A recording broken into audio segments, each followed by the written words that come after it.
আল্লাহর ঘরের দিকে চাইয়া চাইয়া দুইটা চোখের পানি ছেড়ে দেয় রে বুবিন। আল্লাহর এমন খাঁটি পাগলের আছে, আল্লাহর ঘর বাইতুল্লাহর দিকে চেয়ে থাকে। মা শত শত মাইল দূরে থাকলেও মাকে একটাবার কল করে খোঁজ নিতে পারতাম, মা তুমি কেমন আছো? মা ও সন্তানকে খোঁজ নিতে পারতো, বাবা তুমি কেমন আছো, কোন অবস্থায় আছো? এরে নবীর উম্মতের দল, কোরআন পড়ে পড়ে সন্তান দুইটা হাত তুলে বলবে, আল্লাহ মাকে অন্ধকার ঘরে ফেলায় রেখে আসলাম, বাবা অন্ধকার ঘরে শুয়ে আছে, জানি না তাদের আমল নামার কি অবস্থা গো মালিক, তাদের কবরে কি হালাত। ও আল্লাহ, আজকে সূরা ফাতিহা পাঠ করলাম, সূরা ইখলাস, মা বাবার রূহের মাগফিরাত কামনায় 3 বার পাঠ করলাম।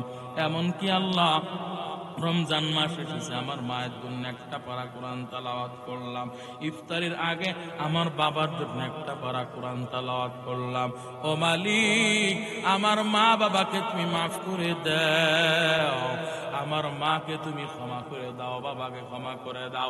একটা পারা কোরআন তেলাওয়াত করেছি গো আল্লাহ, এর দ্বারা যত সওয়াব হয়েছে কোটি গুণ বাড়ায় দাও। এই সওয়াবগুলো আমার মায়ের কবরে দাও, আমার মায়ের অ্যাকাউন্টে দাও, আমার বাবার অ্যাকাউন্টে দিয়ে দাও।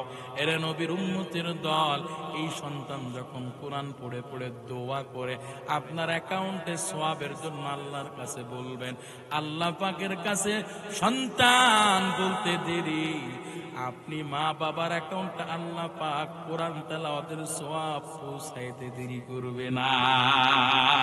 এই কালাম জিন্দা কোরআনে হাকিম, হিকমতে ইউ লা ইয়াজাল আসতু কাদিম, জামিউল ইলম ফিল কোরআনে হাকিম, تقاصرت عنه وفهم الرجال بغى قرآن كلام الله بشن قديم अस्ति قديم अस्ति নো ভাইরা আমার, এই জন্য বলবো ও সন্তানের বাবা, আপনার 4 জন সন্তান আছে, 3 জন সন্তান আছে, 2 জন সন্তান আছে, আমি বলবো না আপনার প্রত্যেকজন সন্তানকে আপনি আলেম বানান, আমি এটা বলতেছি না, কমস কম একজন সন্তানকে হলো আপনি কোরআনের হাফেজ আলেম বানাইবেন।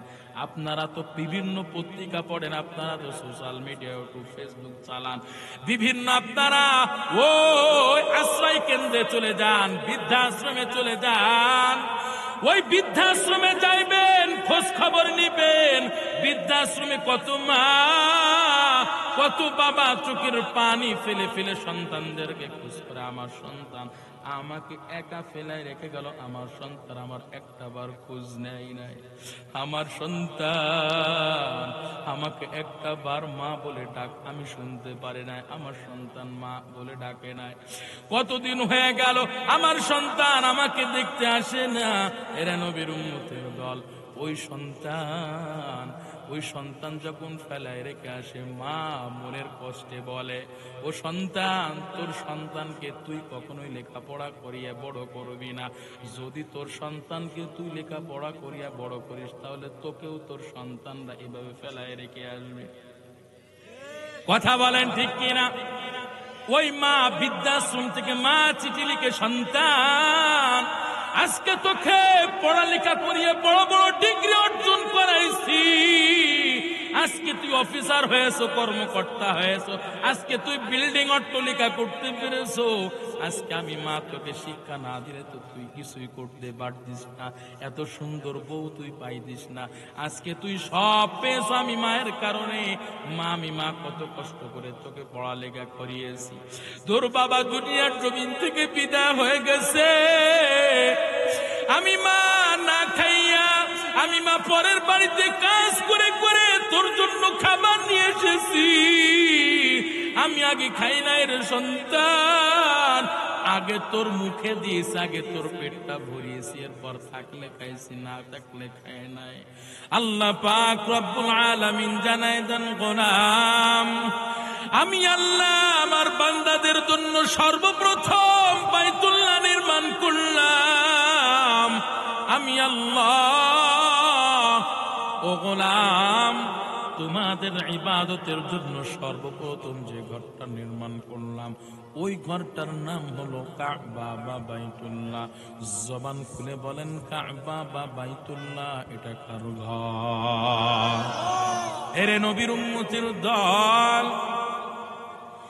এই বাইতুল্লাহ কাবা আল্লাহ পাক সর্বপ্রথম ফেরেশতাদের মাধ্যমে বাইতুল্লাহর ভিত্তি স্থাপন করেছিলেন। আল্লাহু আকবার বলেন। আল্লাহু আকবার। ফেরেশতাদেরকে আল্লাহ পাক বললেন, ও ফেরেশতার দল যাও, আমার বান্দাদের জন্য একটা ঘর নির্মাণ করো।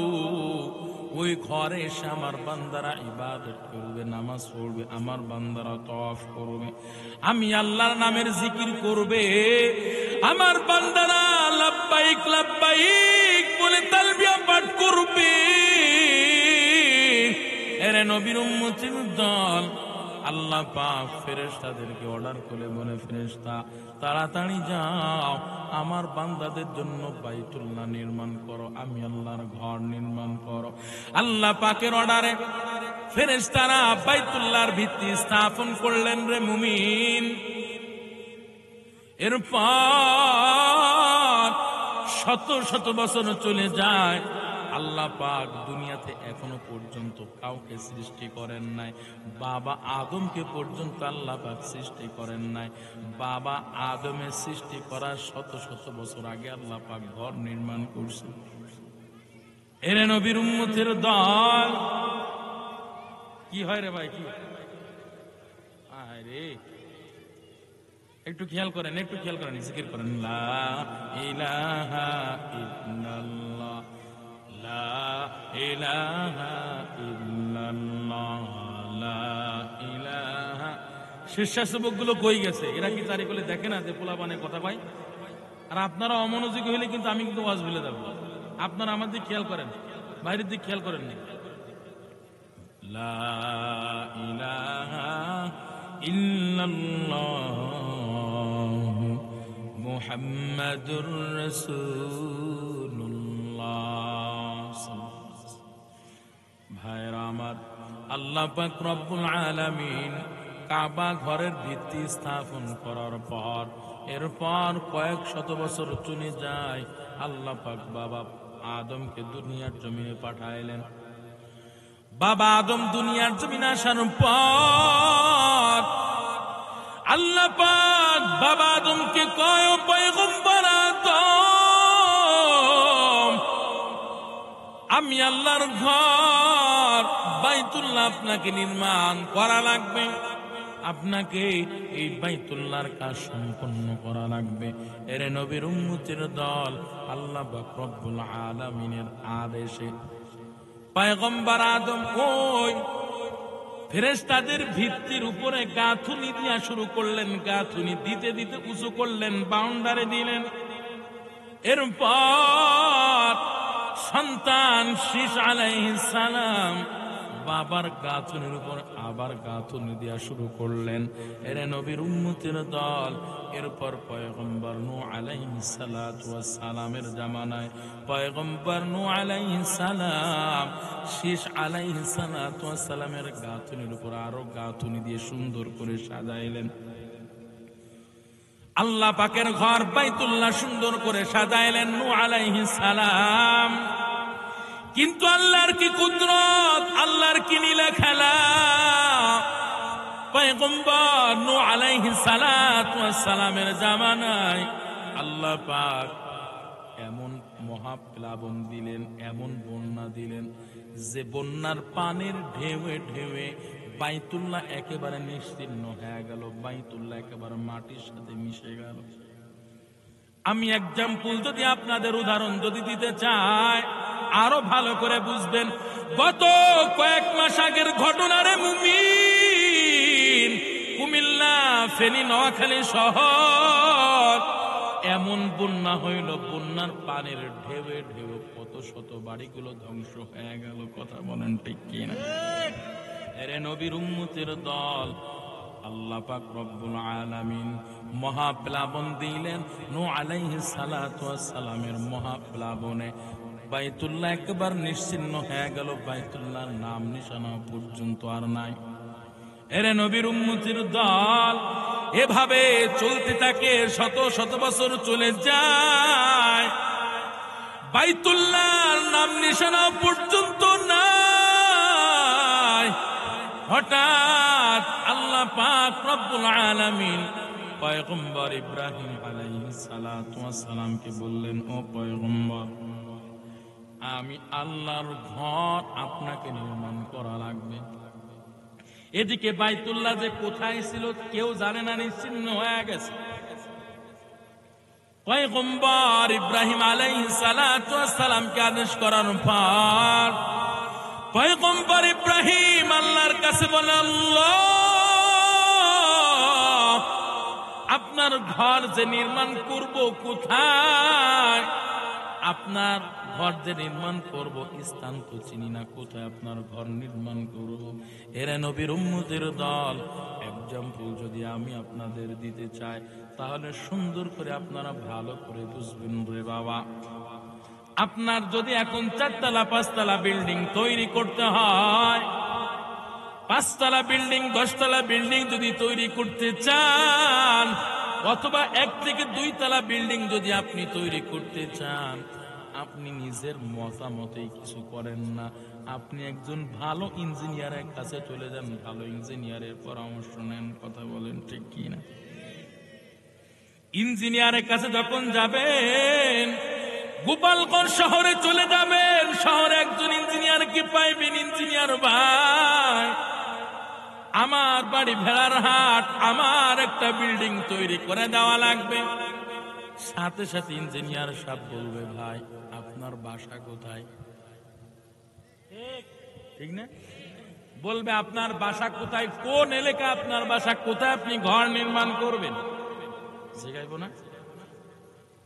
বলবে কোথায় আপনার বাসা, কোথায় আপনি ঘর নির্মাণ করবেন, চলেন আমি আপনার সাথে যাব, আগে দেখে আসি, জায়গাটা দেখে আসি, মাটিটা আমি পরীক্ষা করে দেখব। ইঞ্জিনিয়ার সাহেব বলবে, এরপর যদি দেখি আপনার মাটি ভালো আছে, তাহলে আপনার ওখানে বিল্ডিং তৈরি করার জন্য আমি সিদ্ধান্ত দিব।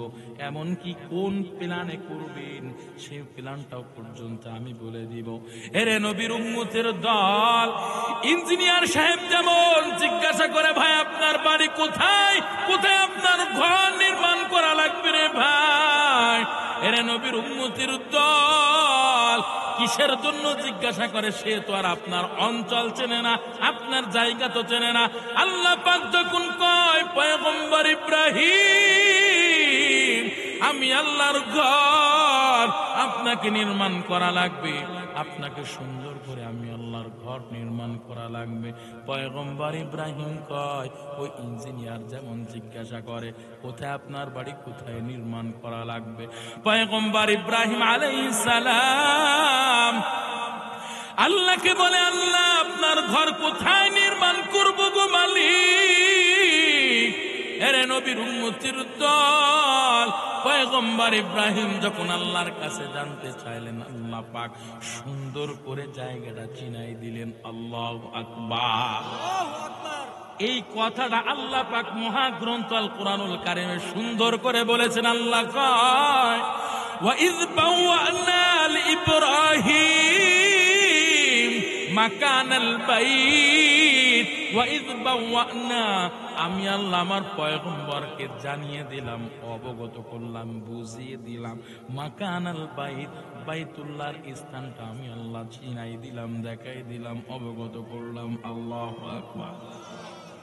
ভাইরা আমার, আল্লাহ পাক পয়গম্বর ইব্রাহিম আলাইহিস সালাতু ওয়াস সালামকে কোন সময় বলেছিলেন, ও ইব্রাহিম, আমি আল্লাহর ঘর আপনাকে নির্মাণ করা লাগবে? এটা কোন সময় বলেছিলেন? এই সময়টা যদি বুঝতে হয় তাহলে ছোট্ট একটা ঘটনা আমি আপনাদের সামনে উল্লেখ করতে চাই। যদি আপনারা শুনতে চান তাহলে আমি এই কথাটা বোঝানোর জন্য একটা ছোট্ট ঘটনা উল্লেখ করব। বলেন, বলবো? বলেন। খারাপ লাগেনি? চলবো? দুইটা হাত তুলে আল্লাহু আকবার বলেন, জবান খুলে বলেন নারায়ে তাকবীর।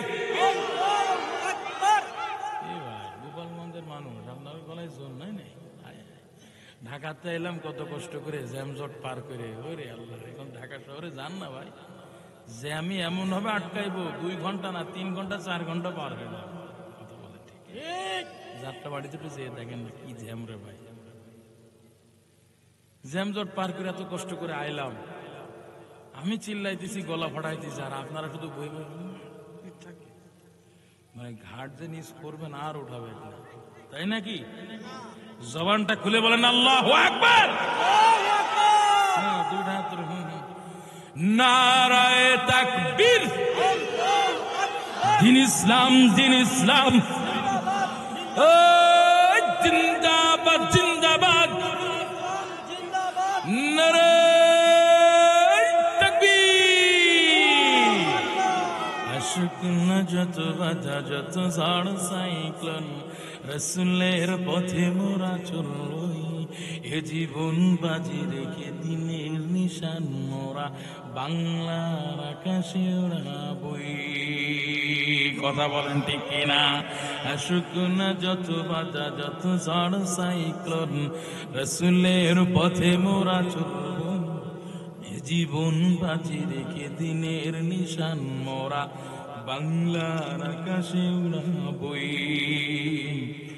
মোরা জালিমের মুখোমুখি দাঁড়িয়ে, মোরা কামানের মুখোমুখি দাঁড়িয়ে আল্লাহু আকবার বলবো।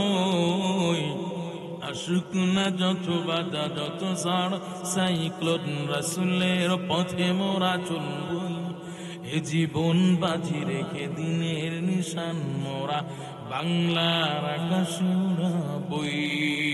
কথা বলেন ঠিক কিনা? আমাদের দেহে বয়ে ইমানি রক্ত, প্রাণে প্রাণে বিপ্লবী ঝংকার। তাকবীরে তাকবীরে বাতিলের মসনদ, কত ভেঙে করেছি যে চুরমার, কত ভেঙে করেছি যে চুরমার। এই শির অবনত আল্লাহর কাছে, শুধু নই কোনো বাতিলের কাছে। সবুজ কাফেলা নিয়ে যাবো জানি একদিন মকসুদ মঞ্জিলে পৌঁছে, মকসুদ মঞ্জিলে পৌঁছে। আমাদের ছোট হৃদয়ে, আমাদের ছোট হৃদয়ে রাসূলের প্রেম ছবি আঁকবো। আসুক না যত বাধা, যত ঝড় সাইক্লোন, রাসূলের পথে মোরা চলবই, এ জীবন বাজি রেখে দিনের নিশান মোরা বাংলার আকাশে উড়াবই। চিল্লায় বলেন ঠিক কিনা? নারায়ে তাকবীর। ভাইরা আমার, আল্লাহ পাক রব্বুল আলামিন পয়গম্বর ইব্রাহিমকে কখন কোন সময় আল্লাহর ঘর বাইতুল্লাহ নির্মাণের আদেশ দিয়েছিলেন? এর নবীর উম্মতের দল। আল্লাহ পাক রব্বুল আলামিন পয়গম্বর ইব্রাহিম আলাইহিস সালাতু ওয়াস সালামকে নিঃসন্তান অবস্থায় 40 বছর পার হয়ে যায়, 50, 60, 80 বছর পার হয়ে যায়। কিতাবের মধ্যে লিখছে পয়গম্বর ইব্রাহিমের 86 বছর পার হয়ে যায়, তবু আল্লাহ কোন সন্তান আদি দেয় না, কোন সন্তান আদি নাই। পয়গম্বর ইব্রাহিম চিন্তা করতেছেন, আমার এই মহান দায়িত্ব কে পালন করবে? আমার এই দায়িত্ব পালন করার কেউ নাই, আমার তো কোনো সন্তান আদি নাই। এই চিন্তায় প্রেশানে পয়গম্বর ইব্রাহিম 2টা হাত তুলে আল্লাহর কাছে বলতেছেন, আল্লাহ আপনি আমার একজন নেককার সন্তানের ব্যবস্থা করে দেন। ও মালিক, আপনি আমার একজন নেককার সন্তান দান করেন। জবানটা খুলে বলেন, পয়গম্বর ইব্রাহিম কার কাছে সন্তান চাইছেন? আল্লাহর কাছে সন্তান চাইলেন। কোন দোয়ায় চেয়েছেন সেই দোয়াটা আল্লাহ পাক এত ভালোবেসেছেন, আল্লাহর কাছে এত পছন্দ হয়েছে। আল্লাহ পাক এটাও কোরআনের মধ্যে আল্লাহ জানায় দিয়েছেন। আল্লাহ বলেন, রব্বি হাবলি মিনাস সালিহিন ফাবাশশারনাহু বিগুলামিন হালিম। রব্বি হাবলি মিনাস সালিহিন ফাবাশশারনাহু বিগুলামিন হালিম।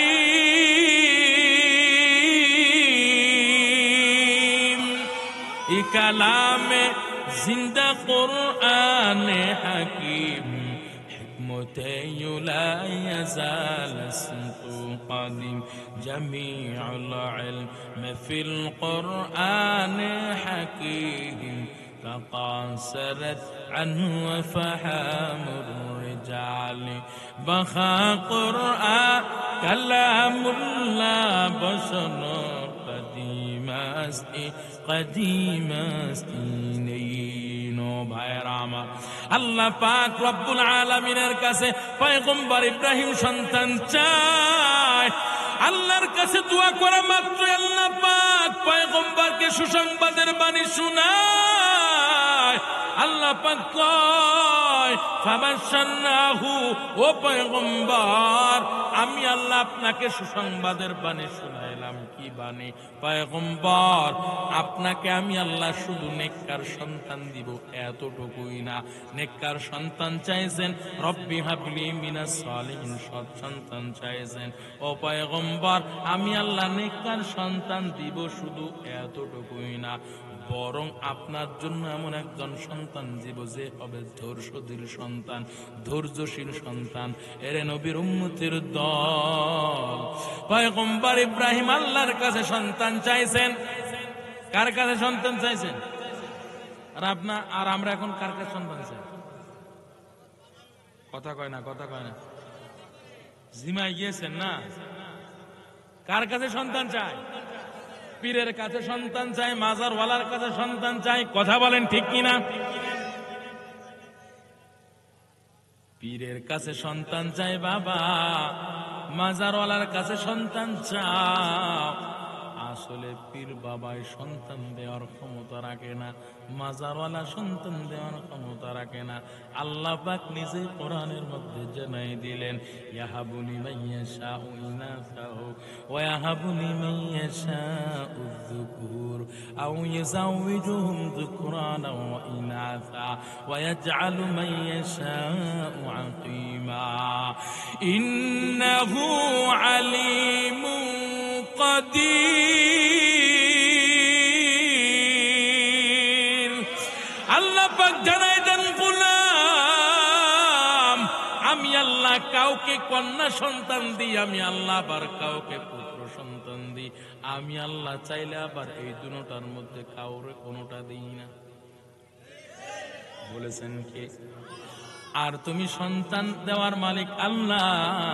আর তুমি সন্তান চাও তোমার বাবার কাছে, তুমি সন্তান চাও তোমার মাজারওয়ালার কাছে। এরে নবীর উম্মতের দল, মাজারওয়ালা সন্তান দেওয়ার মালিক না, মাজারওয়ালা সন্তান দেওয়ার মালিক না। জবানটা খুলে বলেন, সন্তান দেওয়ার মালিক কি? এরে নবীর উম্মতের দল, পয়গম্বর ইব্রাহিম কোন বাবার কাছে সন্তান চাই নাই, মাজারওয়ালার কাছে সন্তান চাই না রে মুমিন, কোন পীরের কাছে সন্তান চাই নাই, সন্তান চাইছেন আল্লাহর কাছে। আল্লাহ কবুল করেছেন। এরে নবীর উম্মতের দল, এইবার আসেন পয়গম্বর ইব্রাহিম আল্লাহর কাছে বললেন, আল্লাহ আপনি আমার একজন নেককার সন্তান দেন। নেককার সন্তান চাইছেন আল্লাহর কাছে, কারণটা কি?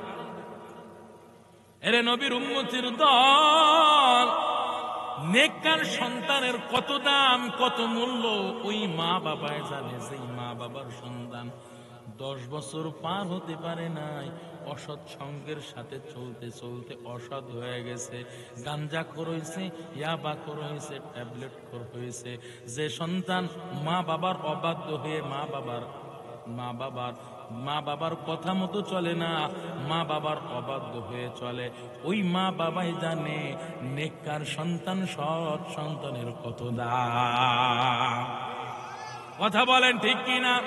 এর নবীর উম্মতের দল, পয়গম্বর ইব্রাহিম আলাইহিস সালাতু ওয়াস সালামকে আল্লাহ সন্তান দিলেন। এই সন্তান যখন আস্তে আস্তে বড় হতে লাগলেন, আমি তো ওই প্রশ্ন জবাব দেওয়ার জন্য কিন্তু কথাগুলো বলতেছি। ওই যে আল্লাহ ইব্রাহিমকে কখন বললেন কাবা ঘর নির্মাণ করো, এই কথাই জবাব দেওয়ার জন্য আসতেছে। পয়গম্বর ইব্রাহিমকে সন্তান দিলেন আল্লাহ ৮৬ বছর বয়সে। এই সন্তান আস্তে আস্তে বড় হতে লাগলো। আল্লাহ পাক আদেশ করলেন, পয়গম্বর আমাকে বেশি মহব্বত করো নাকি বইড়া কালে তুমি সন্তানকে বেশি মহব্বত করো? বিরুদ্ধ অবস্থায় সন্তান পেয়েছে, এই সন্তানের প্রতি বেশি মহব্বত নাকি আমি আল্লাহর প্রতি বেশি মহব্বত? এরে নবীর উম্মতের দল, পয়গম্বর ইব্রাহিমকে আল্লাহ সন্তান, স্ত্রী, দুনিয়া সব একদিকে আর আপনার হুকুম আর একদিকে। আল্লাহু আকবার। তাই আসলে কি তাই? হ্যাঁ, তুমি কি তোমার সন্তানের চাইতো আমাকে বেশি মহব্বত করো? হ্যাঁ। পয়গম্বর ইব্রাহিম তাহলে পরীক্ষা দাও, তুমি আমাকে বেশি মহব্বত করো নাকি তোমার সন্তানকে বেশি মহব্বত করো? এরে নবীর উম্মতের দল, কুরবানির সময় আলেম ওলামারা বয়ান করে, আপনারা ভালো করে জানেন, আল্লাহ পাক ইব্রাহিমকে সন্তান জবেহ করার আদেশের মাধ্যমে পরীক্ষা নিলেন। পয়গম্বর ইব্রাহিম সন্তান জবেহ করার আদেশে সফলতার সাথে পরীক্ষায় উত্তীর্ণ হয়ে গেলেন। এই সন্তান আস্তে আস্তে আরো বড় হতে লাগলেন। সন্তান যখন কাজকর্ম করার মতো ক্ষমতা অর্জন করলেন, কাজকর্ম করতে পারে এমন শক্তি সামর্থ্য অর্জন করলেন, এই সময় মূলত আল্লাহ পাক বললেন, পয়গম্বর আমি আল্লাহর ঘর নির্মাণ করেন। কারণটা কি? আপনি হবেন মিস্ত্রি, আপনার সন্তান হবে হেল্পার। কথা বলেন, আপনি হবেন মিস্ত্রি আর আপনার সন্তান আপনার হেল্পারি করবে, আপনার জোগাড়ের কাজ করে দিবে, আপনি গাঁথুনি দিবেন, আর সন্তান পাথরগুলো ওই মরুভূমি এলাকা থেকে টুকাই এনে আপনার হাতে ধরায় দিবে, আর আপনি গাঁথুনি যখন কাজকর্ম করার মতো ক্ষমতা অর্জন করলেন। এই সময় মূলত আল্লাহ পাক বললেন, পয়গম্বর আমি আল্লাহর ঘর আপনাকে নির্মাণ করা লাগবে। আল্লাহ পাকের ঘর নির্মাণের আদেশ পাওয়ার পর বাবা ইব্রাহিম সন্তান ইসমাইলকে নিয়ে আল্লাহর ঘর নির্মাণ শুরু করে। রে মুমিন, গাঁথুনি দেয়, সন্তান পাথরগুলো টুকাই এনে বাবার হাতে দেয়, বাবা বাউন্ডারি দেয়, গাঁথুনি তুলতে যখন গাঁথুনি একেবারে মাথার উপরে পর্যন্ত আসছে আর নাগাল পায় না, ঠেই পায় না, তখন কি করবে? বাঁশকুটিও নাই যে একটু ভাড়া দিবে, চালা দিবে। আপনারা কি বলেন? ভাড়া বলেন না চালি বলেন? ভাড়া দিবে, চালি দিবে, এমন কোন বাঁশকুটি নাই। পয়গম্বর ইব্রাহিম চিন্তায় পেরেশানে অস্থির হয়ে যায়, কি করব? হায়, আল্লাহর ঘর নির্মাণ করার দায়িত্ব মনে হয় আমার দ্বারা আর সম্ভব না। বড়ই পেরেশান অস্থির হয়ে গেছি, কেমনে আল্লাহর ঘর আমি নির্মাণ করব? আমার দ্বারা তো আর কুলায় না। কেমনে ঠেই পাইব, কেমনে নাগাল পাইব? আর তো গাঁথুনি দিতে পারি না। চারিকোলে মরুভূমি এলাকা, কোথায় আমি বাস পাইব, কোথায় আমি কুটি পাইব, কোথায় তো কিছুই পাই না। আল্লাহ পাক পয়গম্বর ইব্রাহিমকে বলতেছে, পয়গম্বর ইব্রাহিম চিন্তিত হবেন না, পেরেশানি হবেন না গো নবী। আমি আল্লাহর ঘর আপনি নির্মাণ করবেন আর নাগাল পাওয়ার জন্য চিন্তিত হবেন, এটা আমি আল্লাহর কুদরত, আমি আল্লাহ কেমনে প্রকাশ করে। দেখেন, আপনি সামান্য বাঁশকুটির জন্য চিন্তিত হইতেছেন, এটা আমি আল্লাহ সহ্য করতে পারি না। পয়গম্বর কিসের বাঁশকুটির চিন্তা করতেছেন? আমি আল্লাহ আপনার জন্য অটো লিফটের ব্যবস্থা করে দিচ্ছি। আল্লাহু আকবার। কিসের ব্যবস্থা? লিফট তো এমনি অটো, তারপরও কি আরো অটো। গোপালগঞ্জ শহরে যাইবেন আপনি বা আশপাশে কোথাও বড় বড় বিল্ডিং এ যাইবেন, দেখবেন লিফট আছে। তো লিফটে আপনি উঠে কি করেন? দাঁড়ায় থাকেননি? লিফটে উঠে কি দাঁড়িয়ে থাকেন? কি করেন? সুইচ দেন না? সুইচ দেন। যদি আপনার ৫ তলায় যাওয়া লাগে, বুঝলাম না, মাহফিল হচ্ছে না মেলা বইতেছে, বুঝলাম না রে ভাই।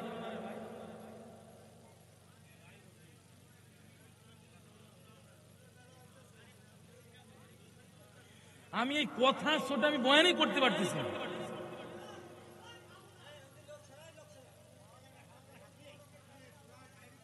গোপালগঞ্জে কি আমি নতুন নাকি? আমি বহু মাহফিলে বয়ান করে আছি, এইরকম অবস্থা তো আমি দেখিনি রে ভাই।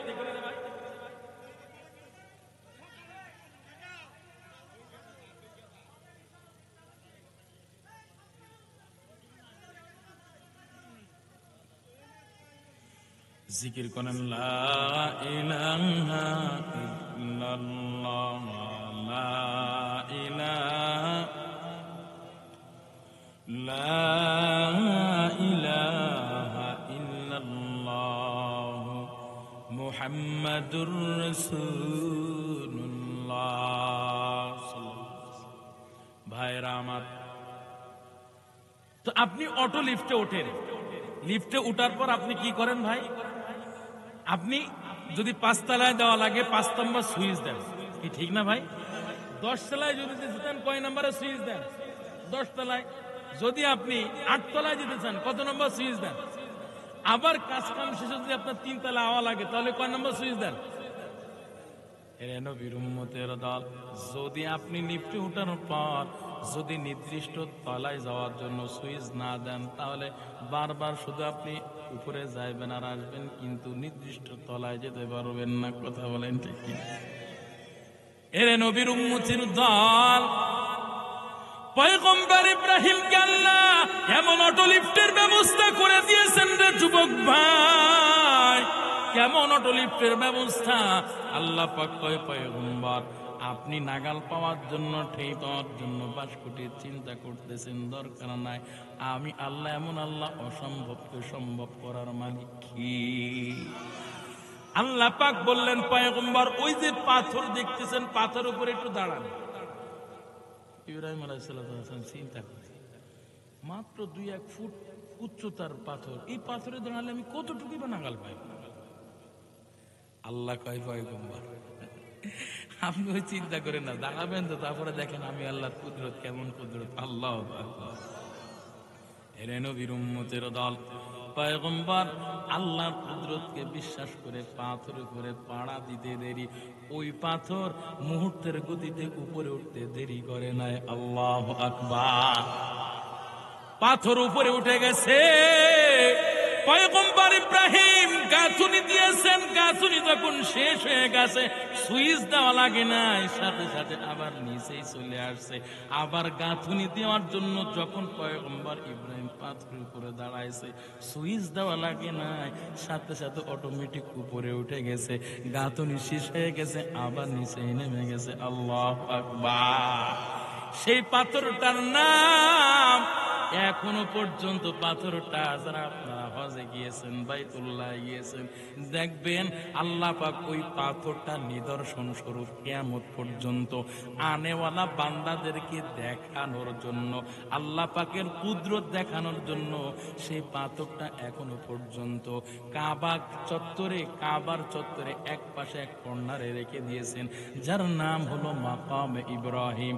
মাকামে ইব্রাহিম যে জায়গাটা, ওই জায়গাটায় দেখবেন পাথরটা এখনো পর্যন্ত আল্লাহ রেখে দিয়েছেন। আল্লাহু আকবার। এরে নবীর উম্মতের দল, পয়গম্বর ইব্রাহিম এভাবে পাথর উপরে দাঁড়িয়ে দাঁড়িয়ে কাজ সম্পন্ন করলেন। আপনারা আমার কথা বুঝতেছেন তো? কাজ সম্পন্ন হয়ে গেল। আল্লাহ পাক এবার পয়গম্বর ইব্রাহিমকে 3টা আদেশ করলেন। কয়টা? 3টা আদেশ করলেন পয়গম্বর। বাইতুল্লাহ নির্মাণ হয়ে গেল, কাজ আপনি শেষ করলেন, আমি আল্লাহ আপনাকে 3টা আদেশ করতে চাই। পয়গম্বর ইব্রাহিমকে আল্লাহ কি আদেশ করবেন? করেন। 1 নাম্বার আদেশ, আল্লাহ বললেন, পয়গম্বর কি চাইবেন তাড়াতাড়ি চান, যা চাইবেন পুরস্কার হিসেবে সব দিয়ে দিয়েছি। কে বলতেছেন? বলতেছে কি চাইবেন তাড়াতাড়ি চান। নির্মাণ কাজ শেষ করছেন, পুরস্কার হিসেবে তো কিছু দেওয়া লাগে। আমি তো আপনাকে টাকা দিতে পারবো না, তবে কি চাইবেন চান। পয়গম্বর ইব্রাহিম আলাইহিস সালাম চালাক মানুষ, মাশাআল্লাহ। আমাদের বাবা না, মুসলিম জাতির পিতা কে? পয়গম্বর ইব্রাহিম। তো কাবা চত্বর একটা জায়গা আছে, নাম হলো মুলতাজাম। কি ভাই? মুলতাজাম। এটা হলো আপনার হজরে আসওয়াদের পাথর। আর কাবার যে দরওয়াজা আছে, কাবার দরওয়াজা এই আর হজরে আসওয়াদের পাথরে, এর মাঝখানে যে এতটুকু জায়গা আছে, এই জায়গাটার নাম হলো মুলতাজাম। এই মুলতাজাম যদি কেউ স্পর্শ করে যদি চাওয়ার মতো চাইতে পারে, হাদিসের মধ্যে আসছে আল্লাহ পাক কবুল করতে বাধ্য হয়ে যান, আল্লাহ না কবুল করে ছাড়েন। আল্লাহ। পয়গম্বর ইব্রাহিম আলাইহিস সালাম ওই মুলতাজাম স্পর্শ করেছে, বুকের সাথে মুলতাজামের সাথে একেবারে লাগাই দিয়েছে। আল্লাহ তো কইছে এক নাম্বার আদেশ কি, যা চাইবেন চেয়ে নেন। পয়গম্বর ইব্রাহিম মুলতাজামের সাথে স্পর্শ করে বুকটা লাগাই আল্লাহর কাছে দুইটা হাত তুলে বলেন, আল্লাহ, আজকের দিনে আপনার কাছে আমার কোনো কিছু চাওয়া নাই গো মালিক, আজকে আপনার কাছে কোনো কিছু চাওয়া নাই। আল্লাহ, আমার সন্তান ইসমাইল আমি মিলে এই আপনার দায়িত্বটা পালন করেছি, কত কষ্ট করেছি আল্লাহ। ও মালিক, আপনি আমার এই দায়িত্ব, আপনার এই আমাদের এই মেহনত গুলো, কাজগুলো আপনি কবুল করে নেন। ও মালিক, আপনার কাছে দুইটা হাত তুলে বলতেছি আল্লাহ, আপনার কাছে আমি কোনো ধন সম্পদ চাই না গো আল্লাহ। ও মালিক, মুলতাজামের সাথে বুকটা লাগায় বলতেছি গো আল্লাহ, আপনার কাছে আমার একটাই চাওয়া, আপনার কাছে আমার একটাই প্রার্থনা, একটাই আবদার, আমার ওই সন্তান ইসমাইল দেখেন আল্লাহ, ছোট্ট বাচ্চা কত কষ্ট করে আমার সাথে, কত কষ্ট করে আপনার ঘর নির্মাণ কাজে সহযোগিতা করেছে আল্লাহ। এই প্রখর রোদে আমার সন্তান ইসমাইল পাথরগুলো মরুভূমির এলাকা থেকে টুকাই টুকাই না আমার কাছে জোগাড় করে দিয়েছে। আল্লাহ কত কষ্ট করেছে। ও মালিক, আমার সন্তানের জন্য আজকে আমি দোয়া করতেছি, সন্তানের জন্য দোয়া করতেছি বাবা হইয়া। ও মালিক, তুমি তো বাবার দোয়া কবুল করো, মায়ের দোয়া কবুল করো। ও মালিক, তোমার এই কাবা ঘর স্পর্শ করে বলতেছি আল্লাহ, তুমি তো দুনিয়ার জমিনে মুহাম্মদকে পাঠাইবা, আখির নবীকে পাঠাইবা, তুমি তো রাহমাতুল লিল আলামিন মায়ার নবীকে পাঠাইবা গো আল্লাহ। ও মালিক, মুহাম্মদকে দুনিয়ায় পাঠাইবেন, আমি চাই, আমার মনের বাসনা, আমার মনের প্রার্থনা, আমার মনে বড় শখ, আমার মনে বড় ইচ্ছা, আপনি আমার সন্তান ইসমাইলের বংশে, ইসমাইলের রক্ত থেকে পয়গম্বর মুহাম্মদকে দুনিয়ায় পাঠাইবেন, এটাই আমার আবদার, আর কিছুই না। আল্লাহু আকবার। আল্লাহ বললেন, পয়গম্বর কি দোয়া করবেন তাড়াতাড়ি করেন, কি চাইবেন তাড়াতাড়ি চান, আমি আল্লাহ কবুলের জন্য অপেক্ষা আছি।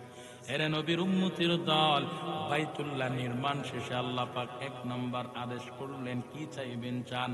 আল্লাহ পাকের কাছে পয়গম্বর ইব্রাহিম মুহাম্মদ সাল্লাল্লাহু আলাইহি ওয়াসাল্লামকে চাইলেন, পয়গম্বর ইসমাইলের বংশ থেকে পয়গম্বর মুহাম্মদকে চাইলেন।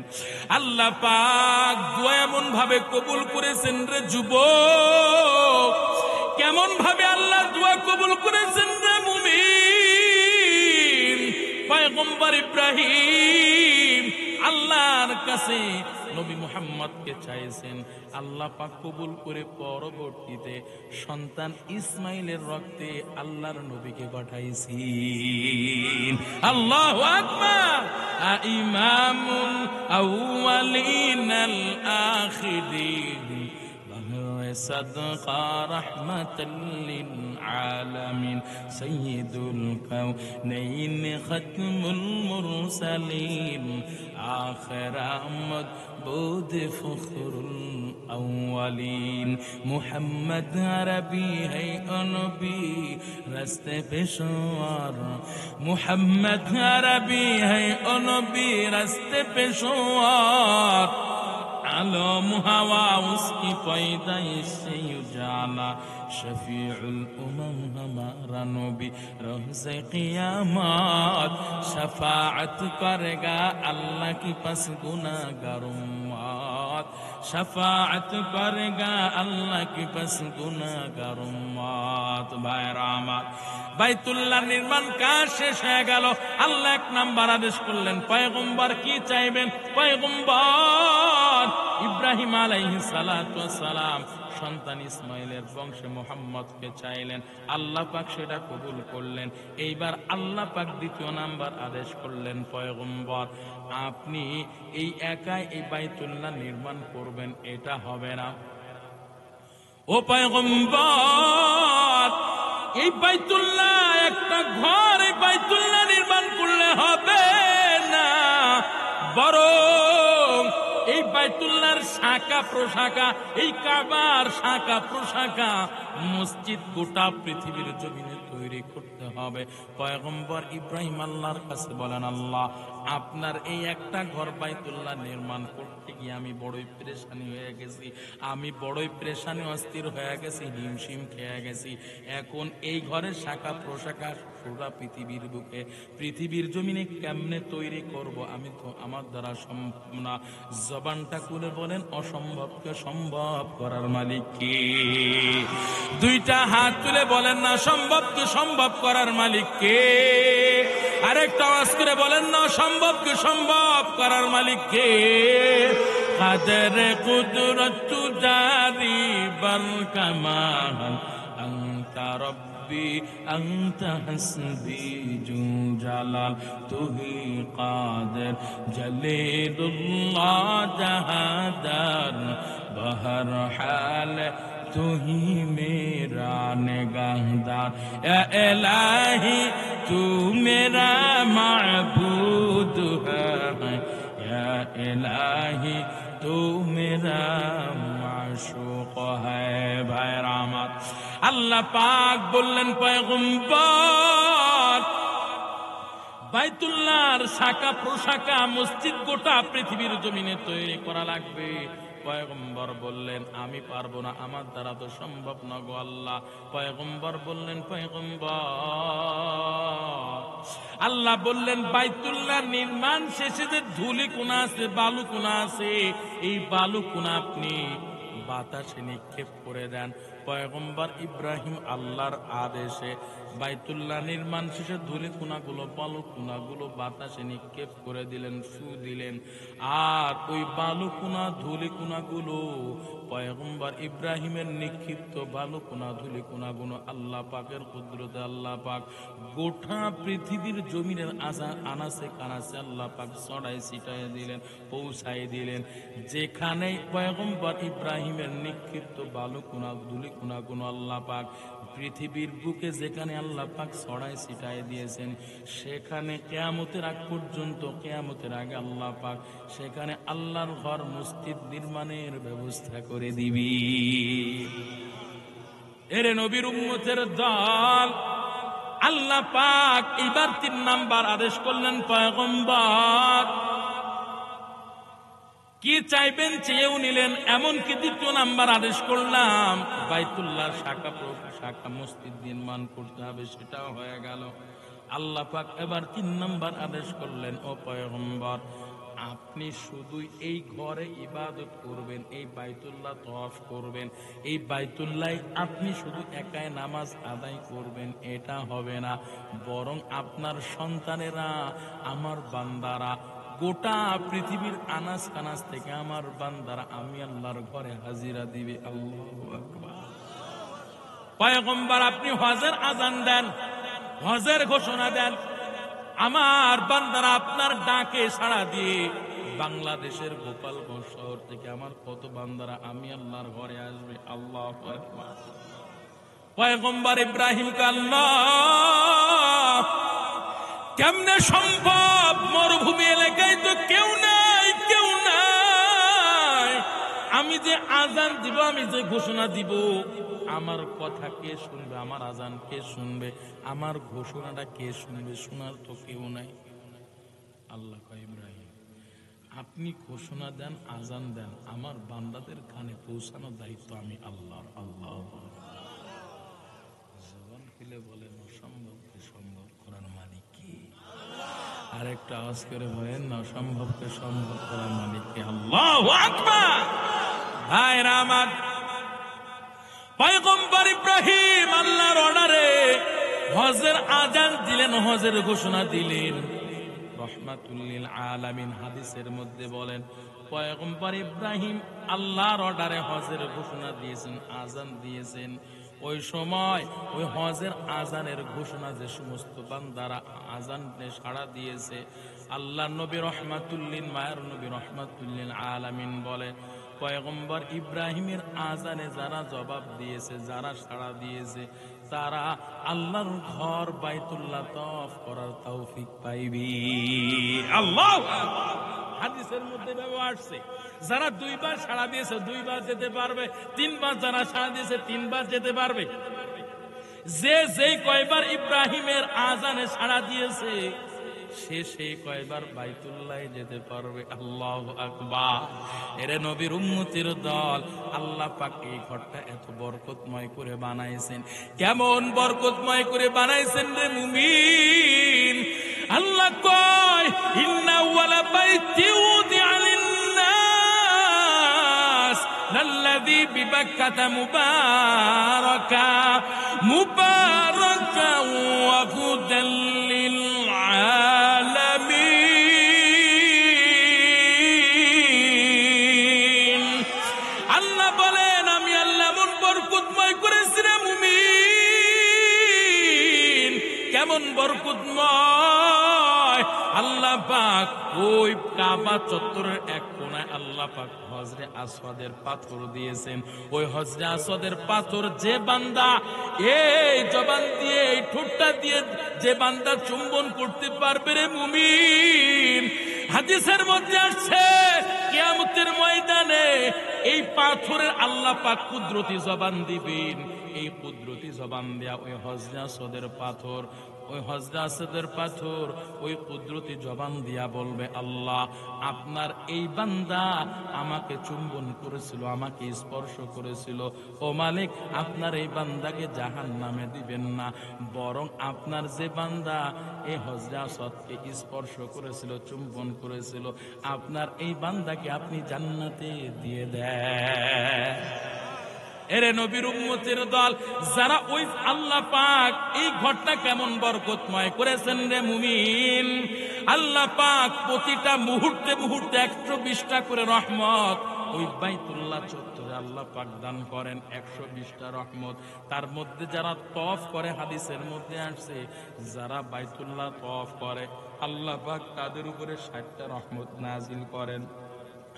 আর যারা ওই বাইতুল্লাহ নামাজ আদায় করে তাদের উপর আল্লাহ পাক বাকি 40টা রহমত নাজিল করেন।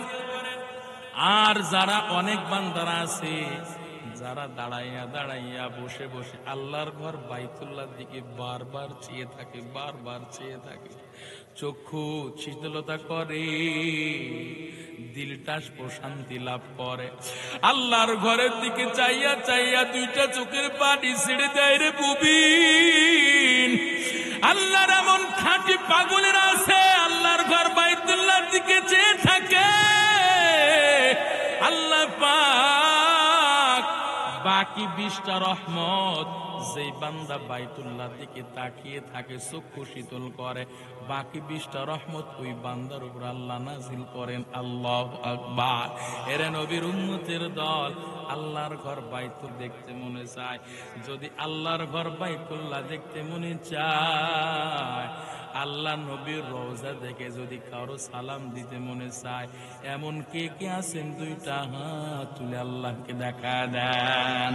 ও মালিক তাকায় দেখেন আপনার বান্দারা, গোপালগঞ্জ শহর এলাকার আপনার বান্দারা আপনার দরবারে দুইটা হাত তুলেছে। আল্লাহ আপনার ঘর বাইতুল্লাহর মহব্বত আপনার বান্দাদের হৃদয়ের মধ্যে আছে। আপনার নবীর রওজা দেখে সালাম দেওয়ার মতো আল্লাহ তোমার বান্দাদের জন্য তুমি কবুল করে নাও। ও মালিক তোমার বান্দারা তোমার নবীর রওজা দেখে সালাম দিতে চায়। ও আল্লাহ তোমার মাশাআল্লাহ, আমি মুসাফির মানুষ, ও মালিক তোমার ঘর বাইতুল্লাহ দেখার জন্য তোমার বান্দাদের কবুল করে নাও। চিল্লা বলেন আমিন। তোমার নবীর রওজা দেখে, তোমার নবীর রওজা দেখে নবীর রওজায় সালাম দেওয়ার তৌফিক দান করেন, বলেন আমিন। মনে বড় আশা ছিল যাব মদিনায়, মনে বড় আশা ছিল যাব মদিনায়। সালাম আমি করব গিয়ে, সালাম আমি করব গিয়ে নবীজির রওজায়, মনে বড় যাব মদিনায়, মনে বড় আশা ছিল যাব মদিনায়। আরব সাগর পাড়ি দিব, নাই যে আমার তোহরি,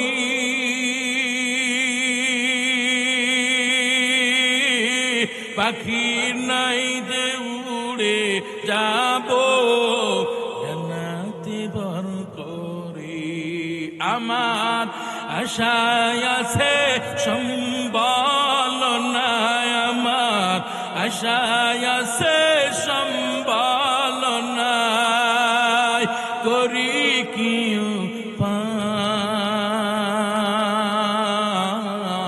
উপায়। মনে বড় আশা ছিল যাব মদিনায়, মনে বড় আশা ছিল যাব মদিনায়। মদিনা যাইতে পারলাম না, মদিনা দেখতে পারলাম না, মদিনা যাইতে পারলাম না, মদিনা দেখতে পারলাম না।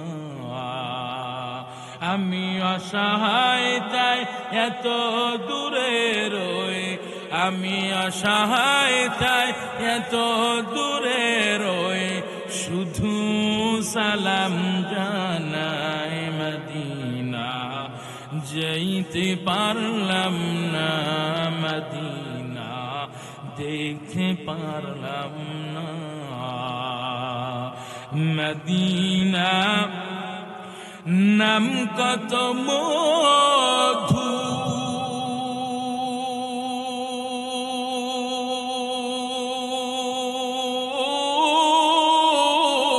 মদিনা আর যে কত দূর।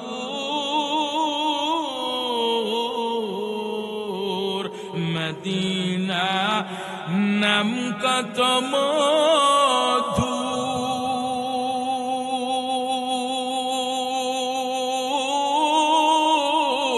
মদিনা আর যে কত দূর।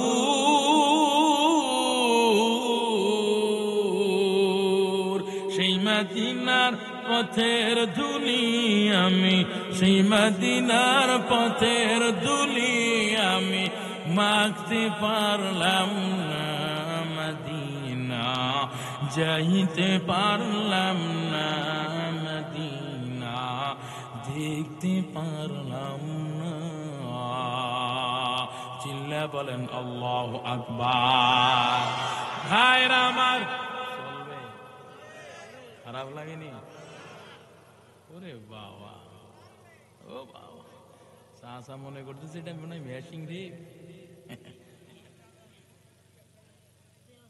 ভাইয়ের আমার, তো আল্লাহর ঘর বাইতুল্লাহ দেখতে মনে চায়। আল্লাহর ঘর বাইতুল্লাহর মহাব্বত হৃদয়ের মধ্যে অর্জন করতে হবে রে ভাই। আল্লাহর কাছে তৌফিক কামনা করতে হবে। আল্লাহ ধন সম্পদ দেন নাই তো কি হয়েছে, আমি গরিব হতে পারি, আপনি গরিব নন, কথা বলেন ঠিক কিনা? আল্লাহর কাছে তৌফিক কামনা করতে হবে, তাহলে যেতে পারবে। আমি মৌলবী কয় টাকা ইনকাম করি রে ভাই, এখানে এমনও ব্যক্তির আছে কোটি কোটি টাকার মালিক, কথা বলেন ঠিক। কোটি কোটি টাকার মালিক, কিন্তু আল্লাহর ঘর বাইতুল্লাহ দেখার তৌফিক পায় না। এমনও বান্দারা আছে কোটি কোটি টাকার মালিক, আল্লাহ পাক মানে ফরজ হজ ফরজ করেছেন, এমনও বান্দারা আছে কিন্তু আল্লাহর ঘর বাইতুল্লাহ দেখার তৌফিক পায় না। ঠিক না? শুধু একটাই কারণ, আল্লাহর কাছে অনুগ্রহ প্রাপ্ত বান্দা হতে হয়, রহমত ওয়ালা বান্দা হতে হয়। কথা বলা ঠিক ভাইরা আমার, কোন বান্দা যদি জান্নাতি হতে চায় কয়টা বিষয়ের মহব্বত অর্জন করতে হবে মনে আসেনি? 1 নাম্বার, আল্লাহর ঘর বাইতুল্লাহর মহব্বত বান্দাকে অর্জন করায় লাগবে। এর নবীর উম্মতির দল, ওই বাইতুল্লাহ তো বান্দার নাজাতের জন্য, জান্নাতের জন্য তো সুপারিশ তো করবেন। এমনকি যে হজরে আসওয়াদ পাথরটা চুম্বন করা হয়, এই হজরে আসওয়াদের পাথরকে আল্লাহ পাক কিয়ামতের ময়দানে একেবারে কুদরতি জবান খুলে দিবেন। ওই কুদরতি জবান দিয়ে বলবে, আল্লাহ আপনার এই বান্দা আমাকে চুম্বন করছিল, একে জান্নাতে দিয়ে দেন। আল্লাহু আকবার। হাদিসের কথা মিয়া, এটা মনে করতেছেন মনে হয় আপনাকে ইমোশন করার জন্য মনে বানায় বলতেছি মিয়া। এরে নবীর উম্মতের দল, এইবার 2 নাম্বার কিতাবুল্লাহর মহব্বত। কিতাবুল্লাহ আল্লাহর কালাম, যারা আল্লাহর কালামের মহব্বত অর্জন করতে পেরেছে রে মুমিন, তাদের কপাল কতই ভালো, কপাল কতই ভাগ্যবান, তারা কেমন সৌভাগ্যবান বান্দারে মুমিন। আজকে কোরআনকে মহব্বত অর্জন করে, মহব্বত করে ছোট্ট ছোট্ট বাচ্চারা কোরআন মুখস্থ করে, কোরআনের হাফেজ হয়, কোরআনের আলেম হয়, কোরআনের হাফেজ হয়। যে ছোট্ট ছোট্ট বাচ্চা কোরআনের হাফেজ হইল, কোরআনকে মহব্বত করে সিনার মেমরিতে হেফাজত করলো, আল্লাহ পাক এই কোরআনের হাফেজদেরকে আল্লাহ পাক কেমন ইজ্জত, কেমন সম্মান, কেমন পাওয়ার বাড়াইবেন আপনারা জানেননি। হাদিসের মধ্যে আসছে, ওই কোরআন ওয়ালার মা বাবা, ওই কোরআনের হাফেজদের মা বাবাদেরকে আল্লাহ পাক দুনিয়াতে এমনি সম্মান দেয়, এমনকি আখিরাতে আল্লাহ পাক বিশাল বড় অনুষ্ঠান করবেন। অনুষ্ঠানে আল্লাহ পাক বিশাল বড় বড় চেয়ার দিবেন, ওই চেয়ারে হাফেজে কোরআনের মা বাবাদেরকে বসতে দিবেন। দিয়া আল্লাহ পাক হাদিসের মধ্যে আসছে, হাফেজে কোরআনের মা বাবাদেরকে গোটা পৃথিবীর সমস্ত বান্দাদের সামনে কইরা আল্লাহ পাক হাফেজে কোরআনের মা বাবাদেরকে নূরের টুপি পরিধান করাই দিবি। এরে নবীর উম্মতের দল, যারা কোরআনের মহব্বত অর্জন করতে পেরেছে রে মুমিন, কোরআনের মহব্বত যাদের হৃদয়ে লেগেছে, তারা কোরআন পড়তে না পারলেও কোরআনের একজন সন্তানকে হলো কোরআনের হাফেজ আলেম বানাইছে। এর নবীর উম্মতের দল, যারা একজন সন্তানকে হলো কোরআনের আলেম হাফেজ বানাইছে, তাদের কপাল কত ভালো জানেননি?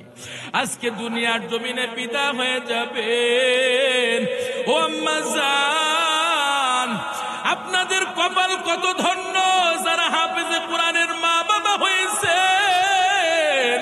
আজকে আপনি দুনিয়ার জমিন থেকে বিদায় হয়ে যাবেন, আপনার আপনজনেরা আপনাকে দাফন করে চলে যাবে। 1 দিন, 2 দিন, 3 দিন আপনাকে মনে রাখবে, 4 দিনের মাথায় আপনার আপনজনেরা আপনাকে ভুলে যাবে, এমনকি দোয়া করার জন্য পর্যন্ত আপনাকে দোয়ায় শামিল রাখবে না। কিন্তু যে সন্তানকে আপনি দুনিয়ার জমিনে কোরআনের আলেম হাফেজ বানাইলেন গো বাবা, ও আম্মা জান, যে সন্তানকে আপনি কোরআনের আলেম হাফিজ বানাইলেন, আপনি ঠকেন নাই গো মা, ঠকেন নাই। কেমন ঠকেন নাই? আম্মা জান, আপনার এই সন্তান আপনার জানাজার ইমাম হয়ে যাবে, 1 নাম্বার পুরস্কার। 2 নম্বর পুরস্কার, আপনি দুনিয়ার জমিন থেকে বিদায় হয়ে যাবেন। এই সন্তান আপনার জন্য মৃত্যুর আগ পর্যন্ত আপনার জন্য কোরআন পড়ে পড়ে, নামাজ পড়ে পড়ে আপনার জন্য দোয়া করবে, যেটা আপনার আপন আত্মীয় স্বজনেরা করবে না। 3 দিনের মাথায় আপনাকে ভুলে যাবে। কিন্তু আপনার হাফেজ কোরআন আলেম সন্তান আপনাকে ভুলবে না, আপনাকে ভুলবে না গুম্মা। আপনি দুনিয়া থেকে বিদায় হয়ে যাবেন, আপনার আপনার আমলনামা বন্ধ হয়ে যাবে। আপনার এই সন্তান কোরআন পড়ে পড়ে আল্লাহর কাছে বলবে, আল্লাহ আমার মাকে অন্ধকার ঘরের মধ্যে রেখে আসছি গো মালিক, আমার বাবাকে অন্ধকার ঘরের মধ্যে ফেলাই আসছি, ও আল্লাহ দুনিয়ার জমিনে শত শত কিলোমিটার দূরে থাকলে বাবাকে একটা বার কল করে খোঁজ নিতে পারতাম, বাবা তুমি কেমন আছো। বাবাও সন্তানের খোঁজ নিতে পারতো, সন্তান তুমি কেমন আছো। মা শত শত মাইল দূরে থাকলেও মাকে একটা বার কল করে খোঁজ নিতে পারতাম, মা তুমি কেমন আছো।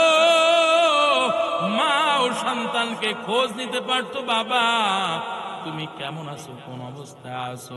এরে নবীর উম্মতের দল, কোরআন পড়ে পড়ে সন্তান দুইটা হাত তুলে বলবে, আল্লাহ মাকে অন্ধকার ঘরে ফেলায় রেখে আসলাম, বাবা অন্ধকার ঘরে শুয়ে আছে, জানি না তাদের আমলনামার কি অবস্থা গো মালিক, তাদের কবরে কি হালাত। ও আল্লাহ আজকে সূরা ফাতিহা পাঠ করলাম, সূরা ইখলাস, মা বাবার রূহের মাগফিরাত কামনায় 3 বার পাঠ করলাম। এমনকি আল্লাহ রমজান মাস এসেছে, আমার মায়ের জন্য একটা পারা কোরআন তেলাওয়াত করলাম, ইফতারের আগে আমার বাবার জন্য একটা পারা কোরআন তেলাওয়াত করলাম। ও মালিক আমার মা বাবাকে তুমি মাফ করে দাও, আমার মাকে তুমি ক্ষমা করে দাও, বাবাকে ক্ষমা করে দাও। একটা পারা কোরআন তেলাওয়াত করেছি গো আল্লাহ, এর দ্বারা যত সওয়াব হয়েছে কোটি গুণ বাড়ায় দাও। এই সওয়াবগুলো আমার মায়ের কবরে দাও, আমার মায়ের অ্যাকাউন্টে দাও, আমার বাবার অ্যাকাউন্টে দিয়ে দাও। এরে নবীর উম্মতের দল, এই সন্তান যখন কোরআন পড়ে পড়ে দোয়া করে আপনার অ্যাকাউন্টে সওয়াবের জন্য আল্লাহর কাছে বলবেন, আল্লাহ পাকের কাছে সন্তান বলতে দেরি, আপনি মা বাবার অ্যাকাউন্টে আল্লাহ পাক কোরআন তেলাওয়াতের সওয়াব পৌঁছাইতে দেরি করবে না। এ কালামে জিন্দা কোরআনে হাকিক হিকমতে ইউ লা ইয়াজাল আসতু قادم جميع العلم في القرآن حكيم تقاصرت عنه وفهم الرجال بغى قرآن كلام الله بشن قديم أستي ভাইয়েরা আমার, এই জন্য বলবো ও সন্তানের বাবা, আপনার 4 জন সন্তান আছে, 3 জন সন্তান আছে, 2 জন সন্তান আছে, আমি বলবো না আপনার প্রত্যেকজন সন্তানকে আপনি আলেম বানান, আমি এটা বলতেছি না, কমাস কম একজন সন্তানকে হলো আপনি কোরআনের হাফেজ আলেম বানাইবেন। আপনারা তো বিভিন্ন পত্রিকা পড়েন, আপনারা তো সোশ্যাল মিডিয়া ইউটিউব ফেসবুক চালান, বিভিন্ন আপনারা ওই আশ্রয় কেন্দ্রে চলে যান, বৃদ্ধাশ্রমে চলে যান, ওই বৃদ্ধাশ্রমে যাইবেন, খোঁজ খবর নিবেন, বৃদ্ধাশ্রমে কত মা কত বাবা চোখের পানি ফেলে ফেলে সন্তানদেরকে খোঁজ করে, আমার সন্তান আমাকে একা ফেলায় রেখে গেল, আমার সন্তান আমার একটা বার খোঁজ নেয় নাই, আমার সন্তান আমাকে একটা বার মা বলে ডাক আমি শুনতে পারি নাই, আমার সন্তান মা বলে ডাকে নাই, কতদিন হয়ে গেল আমার সন্তান আমাকে দেখতে আসে না। এরা নবীর উম্মতের দল, ওই সন্তান যখন ফেলায় রেখে আসে, মা মনের কষ্টে বলে, ও সন্তান তোর সন্তানকে তুই কখনোই লেখাপড়া করিয়া বড় করবি না, যদি তোর সন্তানকে তুই লেখাপড়া করিয়া বড় করিস তাহলে তোকেও তোর সন্তানরা এভাবে ফেলায় রেখে আসবে। কথা বলেন ঠিক কিনা? ওই মা বৃদ্ধাশ্রম থেকে মা চিঠি লিখে, সন্তান আজকে তোকে পড়ালেখা করিয়ে বড় বড় ডিগ্রি অর্জন করাইছি, আজকে তুই অফিসার হয়েছো, কর্মকর্তা হয়েছো, আজকে তুই বিল্ডিং অট্টালিকা করতে পেরেছো, আজকে আমি মা তোকে শিক্ষা না দিলে তো তুই কিছুই করতে পারতিস না, এত সুন্দর বউ তুই পাইতিস না, আজকে তুই সব পেয়েছো আমি মায়ের কারণে, আমি মা কত কষ্ট করে তোকে পড়ালেখা করিয়েছি, তোর বাবা দুনিয়ার জমিন থেকে বিদায় হয়ে গেছে, আমি মা না খাইয়া আমি মা পরের বাড়িতে কাজ করে করে তোর জন্য খাবার নিয়ে এসেছি, আমি আগে খাই নাই রে সন্তান, আগে তোর মুখে দিয়েছি, আগে তোর পেটটা ভরিয়েছি, এরপর থাকলে খাইছি, না থাকলে খাই নাই। হেরে নবীর উম্মত, ওই মা কয় ও সন্তান আজকে না খেয়ে খেয়ে তোর বাবা দুনিয়ার জমিন থেকে বিদায় হয়ে গেছে, কত কষ্ট করে টাকা কামাইয়া কামাইয়া পরের বাড়িতে কাজ করে করে টাকা অর্জন কইরা তোকে পড়ালেখা করাই না, আর আজকে তুই আমার এই অন্ধকার এই আশ্রয় কেন্দ্রে ফেলিয়ে রেখে গেছ, তুই আমাকে আজকে তুই আমাকে এই বৃদ্ধাশ্রমে রেখে গেছো। ও সন্তান, তোকে যেমন পড়ালেখা করিয়েছি তুই ফলাফল আমাকে বৃদ্ধাশ্রমে রাখছিস, তোর সন্তানকে তুই পড়ালেখা করাস না, খবরদার, তোর সন্তানে কিন্তু তোর লাগে এমন করবে। কারণটা কি রে মুমিন? আজকে আপনি সারা বাংলাদেশের আনাচে কানাচে যত বৃদ্ধাশ্রম আছে, বৃদ্ধাশ্রমে যে দেখেন কোন হাফেজ কোরআন, কোন হাফেজ আলেম, কোন মসজিদের মুয়াজ্জিন, মসজিদের ঝাড়ুদারের মা বাবাকেও পাইবেন না। কথা বলেন ঠিক কিনা? আজকে কোরআনের আলেম হাফেজ সন্তান মা বাবাকে মর্যাদা দিতে জানে, তারা জানে মা বাবা যদি কষ্ট পায় আমার জন্য জান্নাত আল্লাহ হারাম করে দিবেন। এরে নবীর উম্মতের দল একজন সন্তানকে হলো কোরআনের আলেম হাফেজ বানান।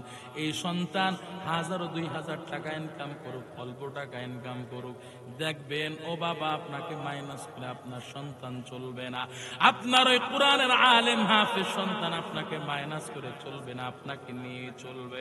এই জন্য বলবো বাবা, একজন সন্তানকে হলো কোরআনের আলেম হাফেজ বানান। আর যারা কোরআনের সুপারিশ পেয়ে জান্নাতে যেতে চান, এখন আপনারা বলতে পারেন হুজুর আমরা তো হাফেজ হতে পারলাম না, আমাদের সন্তানদেরকে হাফেজ কোরআন বানাইতে পারলাম না।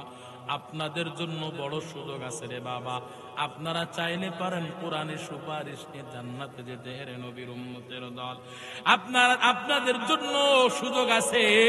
কেমন সুযোগ? যারা কোরআনের হাফেজ হয়েছে এই হাফেজদেরকে মহব্বত করবেন, ভালোবাসবেন। আপনারা এই হাফেজ কোরআন তৈরি হয় এই মাদ্রাসায়, মাদ্রাসার দিকে আপনারা খেয়াল করবেন। আপনারা চাইলে পারেন প্রত্যেক মাসে মাসে 1000-2000 টাকা মাদ্রাসার ফান্ডে দিবেন। কোরআনের আলেম হাফেজ সন্তানরা আপনার টাকায় খাইব পড়ব।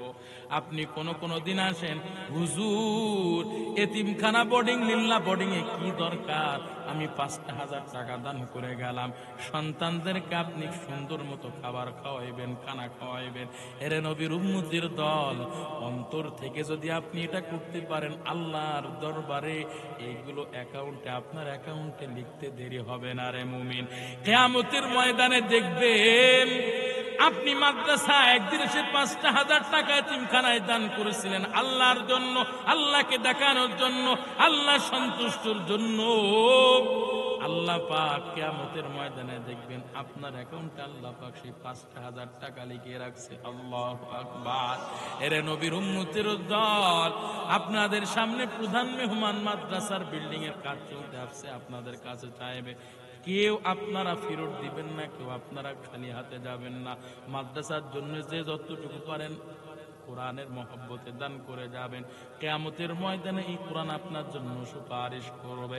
এরে নবীর উম্মতের দল, 1 নাম্বার মহব্বতের কথা বলেছিলাম, বাইতুল্লাহর মহব্বত। 2 নাম্বার কিতাবুল্লাহর মহব্বত। 3 নাম্বার হুব্বুর রাসূল। আল্লাহর নবীর মহব্বত যারা হৃদয়ের মধ্যে অর্জন করতে পারবে, আল্লাহর নবী তাদের জন্য তো সুপারিশ তো করবেন, এমনকি আল্লাহর নবীর সাথে ওই বান্দা জান্নাতে থাকবে। আল্লাহু আকবার। জিকির করেন লা ইলাহা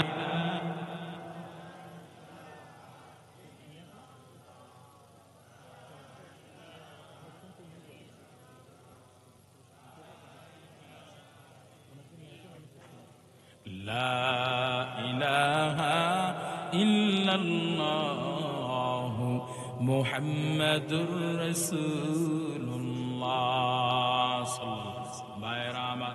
মায়ার নবী রাহমাতুল লিল আলামিনের মহব্বত যারা অর্জন করতে পারবে, মায়ার নবী কয় মান আহাব্বা সুন্নতি ফাকাদ আহাব্বানি ওয়া মান আহাব্বানি কানা মাই ফিল জান্নাহ। যারা আল্লাহ নবীর সুন্নত আদর্শ পালন করে, যারা দুনিয়ার জমিন থেকে বিদায় হতে পারবে, মায়ের নবী সার্টিফিকেট প্রদান করবেন। মায়ের নবী বলেন কানা মাই ফিল জান্নাহ। আল্লাহ পাক রব্বুল আলামিন জানায় দেন, গোলাম যারা আল্লাহ নবীকে মহব্বত করতে পারবে, আল্লাহ পাক তাদের জন্য দুইটা পুরস্কার ঘোষণা করেছেন। আল্লাহ পুরস্কার ঘোষণা 1 নাম্বার করলেন, ইহবিবুকুমুল্লাহ। এরে নবীর উম্মতের দল, আমি আপনি বুকে হাত দিয়ে কথা বলতে পারি যে আমি আল্লাহকে মহব্বত করি, আল্লাহকে ভালোবাসি, কিন্তু গুনাহ করতে করতে বান্দা এমন পর্যায়ে পৌঁছায়েছে, গুনার কারণে চোখ নাপাক করে ফেলেছি, গুনাহের কারণে অন্তর নাপাক, গুনার কারণে অন্তর নাপাক হয়ে গেছে, অঙ্গ প্রত্যঙ্গ নাপাক হয়ে গেছে রে মুমিন। যার ফলে বুকে হাত দিয়ে কথা বলতে পারি আল্লাহকে আমি মহব্বত করি, কিন্তু গুনাহের কারণে কথা বলতে পারে না যে আল্লাহ আমাকে মহব্বত করে। এরে নবীর উম্মতের দল, আল্লাহ পাক বলেন যারা নবী মুহাম্মদকে মহব্বত করবে, ভালোবাসবে, সুন্নত আদর্শ পালন করবে, আল্লাহ পাক রব্বুল আলামিন বলেন ইউহিব্বুকুমুল্লাহ। যারা নবীকে ভালোবাসবে আমি আল্লাহ স্বয়ং ওই বান্দাকে ভালোবাসি। আল্লাহু আকবার।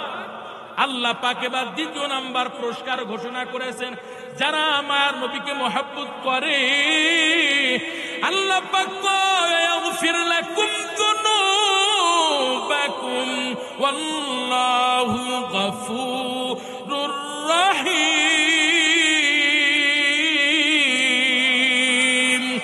আল্লাহ বলেন আমি আল্লাহ আমার ওই বান্দাকে তো ভালোবাসি, শুধু এতটুকু না, যারা মুহাম্মদকে ভালোবাসবে ওয়াগফির লাকুম যুনুবাকুম, আমি আল্লাহ আমার ওই বান্দার সমস্ত গুনাহ মাফ করে দিব। আল্লাহু আকবার।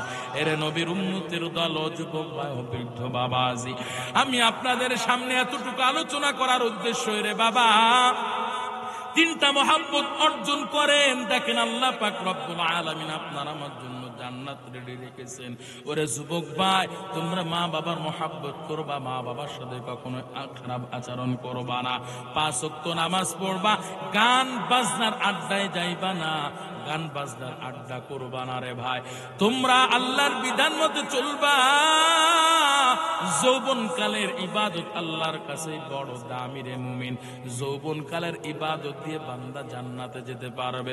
যুবক ভাই হেলায় খেলায় কাটাইতেছো, মনে মনে করতেছে এখনো জীবনের আস্তকাল পড়ে আছে, 25 বছর বয়স, বিবাহ শাদী করতে পারলাম না, বা সবে মাত্র বিবাহ করেছি, সন্তানাদি হয় নাই, বা হয়েছে, এখনো তো অনেক দিন বাকি আছে, 60, 70, 80 বছর তো এখনো অনেক দিন বাকি আছে। যুবক ভাই, তোমরা যে মনে মনে পরিকল্পনা করতেছে এখন আল্লাহর বিধানের ধার ধারে না, 5 ওয়াক্ত নামাজের ধার ধারে না, যুবক বয়সে যতটুকু এনজয় করে পারা যায়। ও বৃদ্ধ বাবা, যে আমি আপনাদেরকে বলবো বাবা, 60, 80 বছর পার হয়ে গেল বাবা, 40 পার হয়ে 50, 60, 80 বছর পার হয়, এখনো আপনারা আল্লাহর ঘর মসজিদ চিনতে শুরু করলেন না রে বাবা, আপনারা 5 ওয়াক্ত নামাজের ধার ধারলেন না রে বাবা, আজ না কাল করতে করতে নিজের জীবনের সময়টুকু পার করে দিলেন রে বাবা। আপনারা জানেন আমাদের জীবনের 1 সেকেন্ড সময় মণিমুক্তা, হীরা মণিমুক্তা গোল্ডের চাইতো আপনার আমার জীবনের 1 সেকেন্ডের দাম কোটি কোটি গুণ মূল্য বেশি। কারণটা কি? হায়াতে জিন্দেগির সময়টা নির্ধারিত, 1 সেকেন্ড চলে যাবে, কোটি কোটি টাকা দিয়েও ফিরে পাইবেন না। ওরে যুবক ভাই ও বৃদ্ধ বাবাজি, যারা আপনারা আজ না কাল করতে করতে সময়টা পার করতেছেন রে বাবা, যুবক ভাই তোমরা বৃদ্ধকালের অপেক্ষায় আছো। বৃদ্ধকাল আসলে আল্লাহর কাছে 2টা হাত তুলে মাপ চেয়ে নিব, ক্ষমা চেয়ে নিব, 5 ওয়াক্ত নামাজ পড়বো। আমি তোমাদেরকে বলবো রে ভাই, তোমরা আমার কথার জবাব দিবা। বৃদ্ধ বাবা যে আপনারা আমার কথার জবাব দিবেন। আমার সামনে বসে আছেন, এই তো দীর্ঘ 2টা ঘন্টা প্রায় চলে আসতেছে।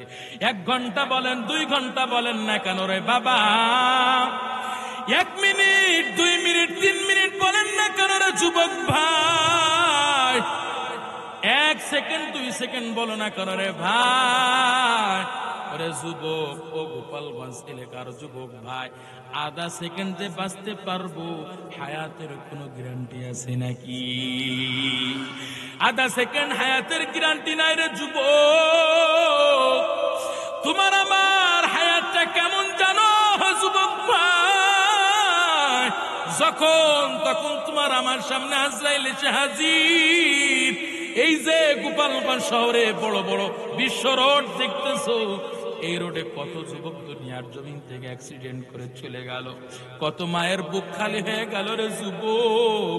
এমন কোন দিন নাই গাড়ির তলে লাশ নাই, এমন কোন দিন নাই গাড়ির অ্যাক্সিডেন্টে মানুষের জীবন চলে না যাইতেছে। এই যে গত কয়েকদিন আগে মাওয়া রোডে এমন একটা অ্যাক্সিডেন্ট হইলো, আল্লাহর কয়েকজন বান্দা দুনিয়ার জমিন থেকে এমন ভাবে বিদায় হইল, লাশের দিকে তাকানোর মতো পরিবেশ পরিস্থিতি নাই। এরে নবীর উম্মতের দল ও যুবক ভাই ও বৃদ্ধ বাবাজি, হায়াত যখন তখন আপনার আমার শেষ হয়ে যেতে পারে রে বাবা। আজকে আপনার নামে আদালতে যদি কোনো মামলা হয়, আদালতে যদি কোনো মামলা হয়, প্রশাসন এসে আপনাকে আমাকে অ্যাটাক করার জন্য চলে আসবে। আপনি যদি ক্ষমতাশীল হন, টাকাওয়ালা হন, প্রশাসনকে আপনি 10-20 হাজার 1 লক্ষ টাকা ঘুষ দিয়ে তাকে আপনি বলেন, ও ভাই, ও প্রশাসনিক ভাই, ও ওসি ভাই, ও ও প্রশাসনিক ভাই, ও পুলিশ ভাই, ও দারোগা ভাই, আপনাকে 50,000 টাকা দান করলাম, 50,000 টাকা আপনাকে দিলাম, তাড়াতাড়ি আপনি থানায় যে বলেন আমি আসামিকে পায় না, আসামিকে খোঁজ করে পায় না। আদালতকে জানান দেন আমি আসামিকে খোঁজ করে পায় না। আসলে তো আসামি তো আছে, টাকার বদৌলতে বলতেছে আসামি নাই। এরে নবীর উম্মতের দল, প্রশাসন টাকার গতিতে পোল্টি মারতে পারে, বলতে পারে অমুকরে পায় না, অ্যাটাক করতে পারে না, কিন্তু আজরাইল নামক প্রশাসন আপনার আমার কাছে যখন হাজির হয়ে যাবে, হায়াতের রেলগাড়িটা যখন স্টেশনে পৌঁছায় যাবে রে যুবক, ওই আজরাইল নামক প্রশাসন আপনার কাছে আমার কাছে এসে হাজির হয়ে যাবে। 1 সেকেন্ড এদিক সেদিক করবে না। আজরাইল নামক প্রশাসন তো 1 টাকা ঘুষ খায় না, কথা বলেন ঠিক কিনা? আজরাইল এসে আপনার আমার জানটা ধাক্কা মেরে নিয়ে চলে যাবে রে মুমিন, আর বাঁচার সুযোগ থাকবে না। যখন তখন আপনার আমার বিদায় হয়ে যেতে পারে। যেহেতু দুনিয়ার জমিন থেকে আপনাকে আমাকে যাওয়াই লাগবে, আপনাকে আমাকে ওই অন্ধকার ঘরে যাওয়া লাগবে। অন্ধকার ঘরে যদি কেউ ভালো থাকতে চান, আল্লাহর ইবাদতের, আল্লাহ পাকের ইবাদতের বিকল্প কিছুই নাই, আল্লাহ সন্তুষ্টর বিকল্প কিছুই নাই। সামনে রমজান মাস আসতেছি, সওয়াব অর্জনের মাস। কেউ 30টা রোজার 1টা রোজা কাজা দিবেন না, তারাবির নামাজ পড়বেন, 5 ওয়াক্ত নামাজ ঠিক করে আল্লাহর কাছে ক্ষমা চাইবেন, দোয়া করবেন। এরে নবীর উম্মতের দল, আজ থেকে ও যুবক 5 ওয়াক্ত নামাজ ঠিক মতো পড়বা, নবীর তরিকা মতে চলবা, মা বাবার সেবা যত্ন করবা, খিদমত করবা, কোরআনকে মহাব্বত করবা, কোরআনওয়ালাদের মহাব্বত করবা। জীবনে যা করেছো তওবা করে নাও। কে কে পারবেন 2টা হাত তুলে আল্লাহকে দেখায় দেন। আল্লাহ তাকায় দেখেন, আপনার বান্দারা আপনার দরবারে হাত তুলেছে। আল্লাহ আজ থেকে আপনার বিধান মতে চলবে, নবীর তরিকা মতে চলবে, মা বাবার সেবা যত্ন করবে, কোরআনকে মহাব্বত করবে, কোরআন ওয়ালাদের মহাব্বত করবে। আল্লাহ হাফেজে কোরআনদেরকে মহাব্বত করবে, মাদ্রাসাওয়ালাদেরকে মহাব্বত করবে। আল্লাহ আপনার বান্দারা আপনার দরবারে হাত তুলেছে, জীবনে যা ভুল ত্রুটি করেছে, আল্লাহ পাপ করেছে, তওবার নিয়তে আপনার দরবারে 2টা হাত তুলে আপনার দিকে ফিরেছে। আল্লাহ সকলকে আপনি মাফ করে দেন, আল্লাহ ক্ষমা করে দেন। আই মালিক, আপনি আমাদের জীবনের সমস্ত গুনাহগুলো মাফ করে দেন। চিল্লা বলেন আমিন আমিন আমিন। ওয়া আখির দাওয়ানা আলহামদুলিল্লাহি রাব্বিল আলামিন। আসসালামু আলাইকুম।